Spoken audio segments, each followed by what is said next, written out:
ప్రియమైన సోదరులారా, ఈరోజు మనం ప్రకటన గ్రంథం 7వ అధ్యాయం అధ్యయనం చేద్దాం. ఇది తీర్పు కాలంలో దేవుడు తన ప్రజలను ఎలా రక్షిస్తాడో చూపించే ఒక అద్భుతమైన భాగం. ఇక్కడ మనం రెండు దృశ్యాలను చూస్తాము. ఒకటి భూమిపై ముద్రించబడినవారు, మరొకటి స్వర్గంలో ఆరాధన చేసే పెద్ద సమూహం. మన విశ్వాసానికి ఇది ఒక గొప్ప ధైర్యప్రదమైన సందేశం. 1 నుండి 3వ వచనాలు. 4 దిక్కులలో నిలబడి ఉన్న 4 దూతలు భూమిపై గాలిని ఆపినట్లు చూచితిని. దేవుడు తన తీర్పును తాత్కాలికంగా నిలిపాడు, ఎందుకంటే తన ప్రజలను ముందుగా రక్షించాలి. దేవుని సేవకుల నొసళ్లమీద ముద్ర వేయువరకు గాలిని ఆపుము అని చెప్పబడింది. మన పాఠం: దేవుడు తీర్పు మొదలుపెట్టే ముందు తన ప్రజలను సురక్షితంగా ఉంచుతాడు. 4 నుండి 8వ వచనాలు. ముద్రపెట్టబడినవారు ఇశ్రాయేలుకు చెందిన 12 గోత్రాల నుండి 1,44,000 మంది. ఇది దేవుని విశ్వాసుల సమూహానికి సంకేతం.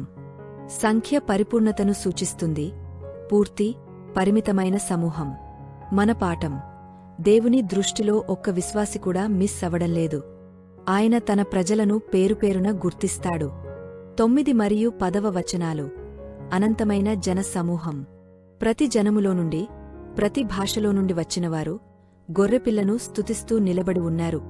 ఇది స్వర్గంలో ఉన్న మహిమైన దృశ్యం.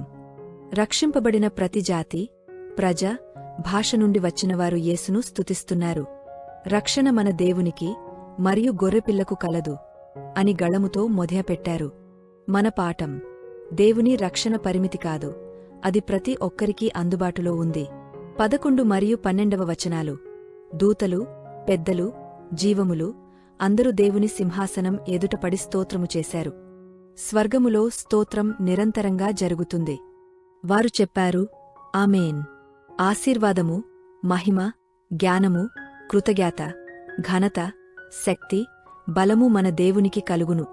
మన పాఠం: స్తోత్రం స్వర్గంలో ప్రధానమైన ఆరాధన.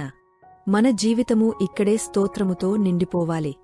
13 మరియు 14వ వచనాలు. ఒక పెద్ద మనిషి యోహానుని అడిగాడు, ఈ తెల్లవస్త్రములు ధరించినవారు ఎవరు? యోహాను చెప్పాడు, ప్రభూ, మీరు తెలిసికొనుచున్నారు. అతడు చెప్పాడు, ఇవారు మహా కష్టకాలములో నుండి వచ్చినవారు. వీరు తమ వస్త్రములను గొర్రెపిల్ల రక్తములో కడిగ తెల్లవార్చుకున్నారు. మన పాఠం: రక్షణ కేవలం యేసు రక్తములోనే ఉంది. కష్టకాలములో కూడా విశ్వాసములో నిలబడినవారు శుద్ధులవుతారు. 15 నుండి 17వ వచనాలు. అందువలన వారు దేవుని సింహాసనం ఎదుట నిలుచుచున్నారు. దేవుడు వారి కన్నీరు ప్రతి ఒక్కదానిని తుడిచివేయును. ఇది పరమానందమైన వాగ్దానం. ఇకపై దుఃఖం, ఆకలి, దాహముండదు. మన పాఠం: ఈ లోకములో మనం కష్టాలను ఎదుర్కొనవచ్చు, కాని స్వర్గంలో శాంతి నిత్యమైనది. సోదరులారా, ప్రకటన గ్రంథం 7వ అధ్యాయం మనకు ధైర్యం మరియు ఆశ నింపుతుంది. తీర్పు మధ్యలో కూడా దేవుడు తన ప్రజలను కాపాడుతాడు.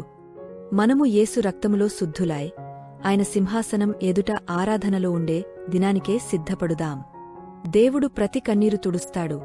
కాబట్టి నమ్మకముతో, స్థిరంగా ఉండండి. ఈ వీడియో మీకు నచ్చితే లైక్, షేర్, సబ్స్క్రైబ్ చేయండి. దేవుడు మీ అందరినీ ఆశీర్వదించుగాక.